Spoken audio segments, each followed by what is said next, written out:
Тікелей эфирде болатын қылмысты TikTok'ты қаншалықты жақсы көретіндеріңізді білемін. Бірақ өкінішке орай, барлық қорқынышты оқиғалар тек TikTok'та ғана емес, басқа да әлеуметтік желілерден орын алады. Бұл шығарылымда танымал блогерлердің қорқынышты өлімдері туралы айтатын боламын. Кішкене күдікті оқиға, бірақ сіздерге қызық болатынына сенімдімін. Сәлем достар, бұл Асия Деректив арнасы. Қорқынышты оқиғалар, күдікті қылмыстар, ерекше жаратылыспен туылған адамдар, осы сияқты ерекше қызықты деректер сізге ұнаса, арнаға тіркеліп алыңыз. Бүгінгі шығарылымда танымал екі блогердің қорқынышты өлімі туралы баяндайтын боламын. Ендеше баршаңызға жақсы қаралым тілеймін.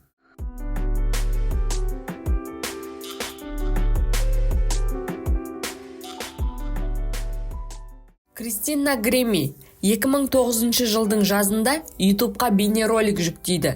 Онда жас қыз 90 жылдардың басындағы Ханна Монтана телехикаясының танымал әнін орындайды.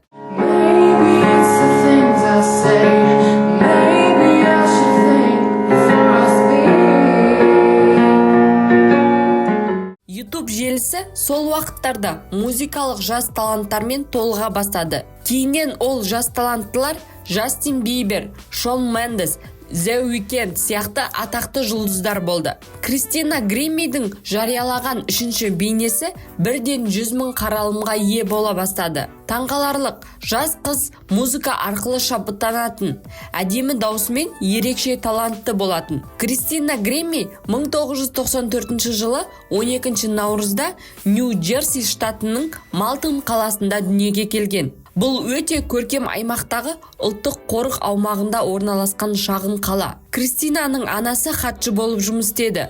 Ал оның әкесі Альберт Америка құрама штаттарында өте танымал телекоммуникациялық компанияда ұзақ уақыт жұмыс істеген. Кристинаның өзінен бір жас үлкен ағасы бар. Олар отбасында 2 бала. Кішкентай кезінде 1 жасқа толғанда анасына сүт безінің қатерлі ісігі деген қорқынышты диагноз қойылды. Бақытымызға орай, ұзақ емнің арқасында ол аурумен күресіп, қалыпты өмір сүрді. Бірақ кейіннен 1998 жылы бұл ауру қайта шығып асқынып, жанұяда өте қиын кезең басталды. Кристинаның айтуы бойынша, бұл кезең отбасымыз үшін қиын болды. Бірақ мені бұл уақыт мықты болуға үйретті дейді. Әкесі 7 жасар қызының таланты бар екенін байқап, қолдау көрсетіп, жергілікті үйірмелерге вокалға қатыстырады.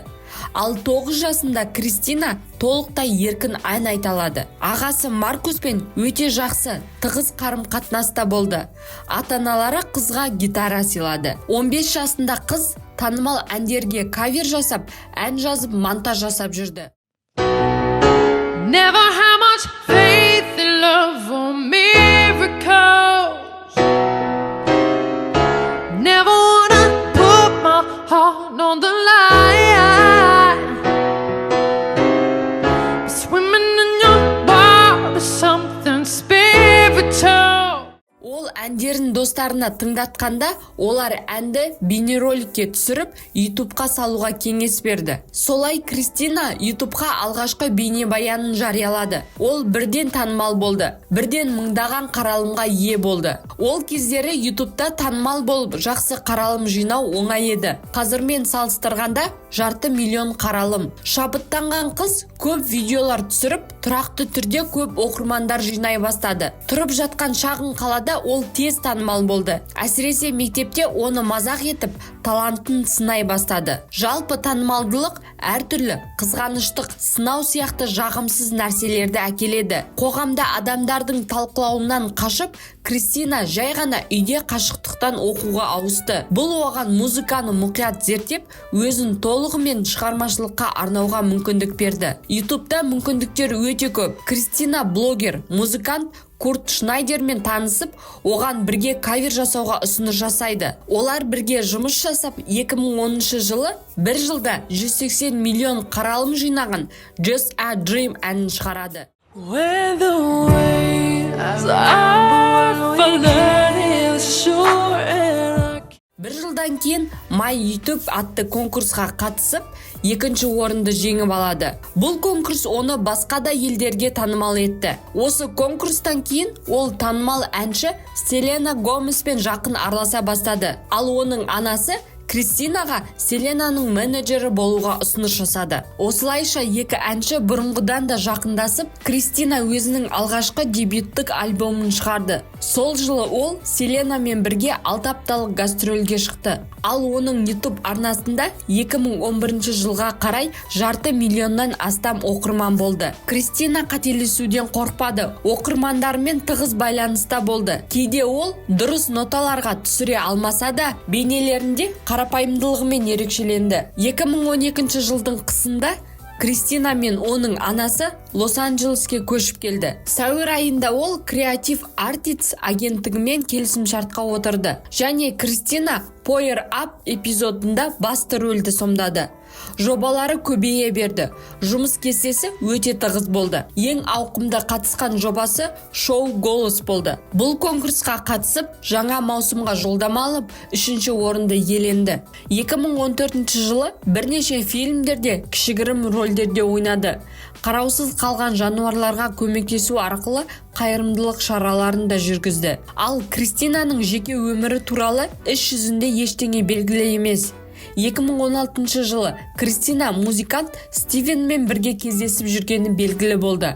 Алайда 2016 жылдың маусымында Кристинамен болған қайғылы оқиғаға байланысты олардың қарым-қатынасы ұзаққа созылмады. 2016 жылдың 10 маусымында Кристина Орландо қаласында Life Plaza'да концертте өнер көрсететін болды. Әдеттегідей әншілер алдын ала Instagram желісі арқылы көрермендерін концертке шақырады. Ол 18:00-де интернет желісінде видео арқылы концертіне көрермендерін шақырды. Ал 19:00-де өнер көрсету үшін сахнаға шығады. Концерт жоғары деңгейде өтеді. Зал тола, жанкүйерлер өте көп. Ал оның ағасы Маркус, оның менеджері және музыканты болып жұмыс істеді. Оның артында аспаппен тұрды. Концерт кезінде көрермен арасында бір ер адам көзге түсті. Ол орнынан тұрмады, қол шапалақтамады. Қолдарын кеудесінде айқастырып, бір орында бақылап қана отырды. 22:00-де Кристина қолтаңба беру үшін залға түсті. Ол күліп, әр жанкүйерді құшақтап, әр көрерменге жақсы қарым-қатынас жасады. Шулы жанкүйерлердің арасынан қозғалмай тұрған ер адам Маркустың назарын аудартты. Бірақ ағасы қарбаластан ол ер адам туралы ұмытып кетті. Кезек ақырында күдікті ер адамға жеткенде, ол суық көзқарастарымен Кристинаға қарап, рюкзагынан тапаншасын алып шығып, Кристинаға 3 рет оқ атты. Осы кезде Маркус қарулы ер адамға қарай атылып, оны еденге құлатып, тапанша үшін екеуінің арасында төбелес басталды. Жедел жәрдем келіп, Кристинаны алып кетті. Қыздың жағдайы өте ауыр, ес-түссіз және тамыр соққысы әрең сезілетін. Бірнеше минуттан кейін сағат 23:00-де Кристина есін жимай қайтыс болды. Оқ атқан ер адам сол тапаншамен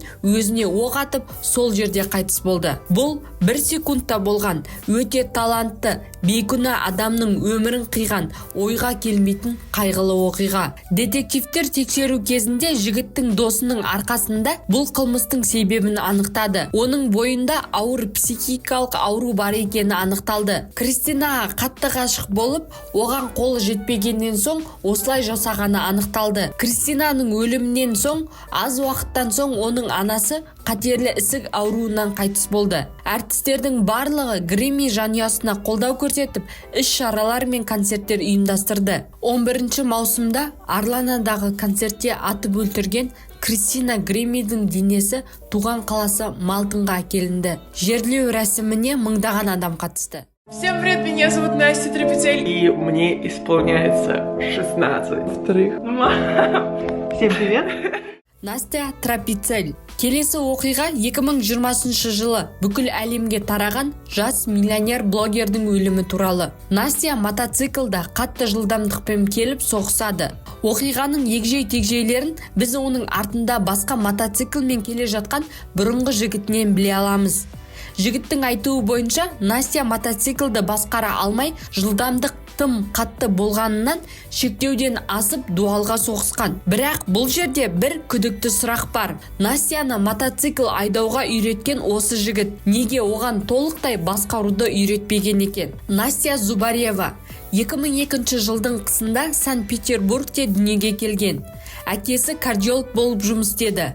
Ал анасы үй шаруашылығымен айналысып, екі қызын әртүрлі үйірмелерге апаратын. Настя гимнастикамен, бимен, сурет салумен айналысатын.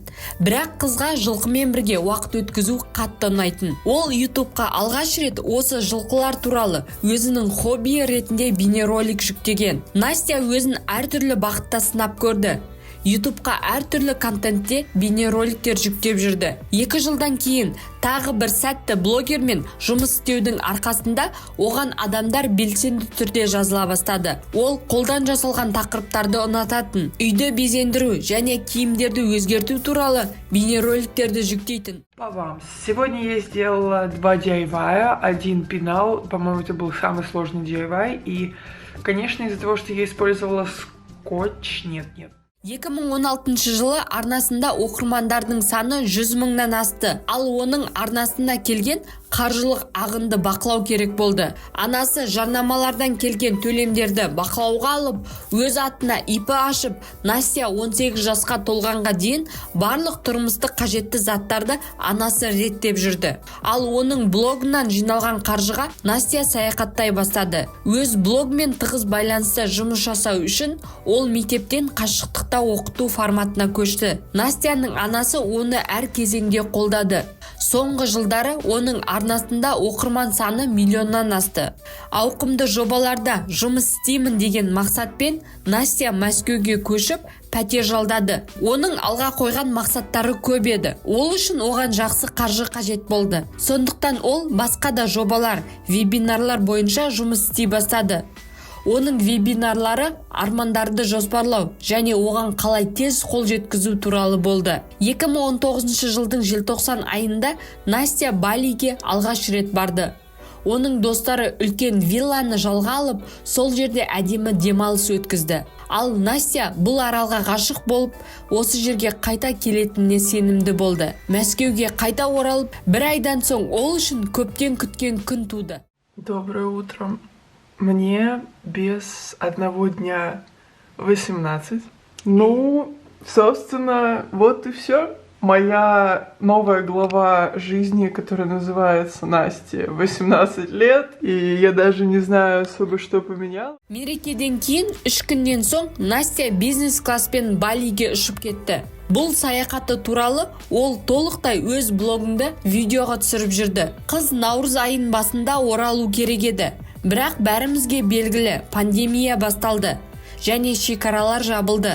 Оның рейсі тоқтатылып, ол бірнеше уақытқа Балиде қалды. Осы аралда мотоцикл нұсқаушысы болып жұмыс істеген Виктормен танысып, мотоциклді жалға алып, жүргізушілік сабақтарын Виктордан үйреніп жүрді. Осыдан соң олар бір-біріне ғашық болып, араларында ерекше қарым-қатынас пайда болды. Настя өз блогымен аз жұмыс істей бастады. Және ақпараттық курстар, жарнамалық тапсырыстар және басқа да міндеттемелерді орындағысы келмеді. Жақындарының айтуы бойынша осы уақытта оны Виктор басқарып жүрді дейді. Және Настя бұрынғыдай қаржылық міндеттерді оның ата-анасы басқарғанын қаламай жүргенін де айтады. Тіпті желіде Настя ата-анасын ұрсып, олардың оған деген көзқарасы және блогы туралы ойлағысы келмейтінін айтқан бірнеше видеолар да бар. 2020 жылы 21 маусым күні Настя мен Виктор мотоциклдерге мініп жолға шығады. Қыз алдыда, ал оның қызыл мотоциклі сағатына 80 км жылдамдықпен қатты келе жатады. Бұл мотоцикл үшін өте жоғары жылдамдық болып есептелінеді. Бір уақытта ол рөлді басқара алмай, жолдың шектеуіне келіп қатты соғысады. Осылайша 1 секундта ол өмірінен айырылады. Индонезия полициясы оқиға орнынан қорқынышты кадрлармен бөлісті. Настя қорғаныш құралдарынан тек басына киетін шлемін ғана киген екен. Ол өте қорқынышты жарақаттар алған. Ал Виктордың айтуы, сол кезде қыздың қасына барып, бұндай жылдамдықпен жүруге болмайтынын айтпақшы болған екен. Бірақ Настя өте қатты жүргеннен соң тіпті оған ілесе алмағанын айтады. Ал марқұмның ата-анасы мотоцикл нұсқаушысы Викторды кінәлайды. Қызына дұрыс басқаруды үйретпеді дейді. Әлеуметтік желіде оның оқырмандары үшін бұл бір қорқынышты түс сияқты. Себебі Настяның жасы небәрі 18-ден енді асқан еді. Және YouTube'да ерекше контентпен қызықты блог жүргізіп жүрген, оқырмандардың жүрегінде қалып қойған блогер болатын. Міне достар, талантты қыздар, халықтың сүйіктісі болған блогерлердің бірі қателікпен жасалған, бірі қасақана жасалған қорқынышты өлімдері туралы бүгінгі шығарылым өз соңына жетті. Бұл танымал тұлғалар туралы сіздің ойыңыз қандай? Астына пікірге өз ойларыңызды жазып қалдырсаңыздар. Сіздердің пікірлеріңіз, қолдауларыңыз мен үшін өте маңызды. Мені қызықты деректер шығаруға шабыттандырады. Келесі қызықты шығарылымда кездескенше сіздермен болған Әсия.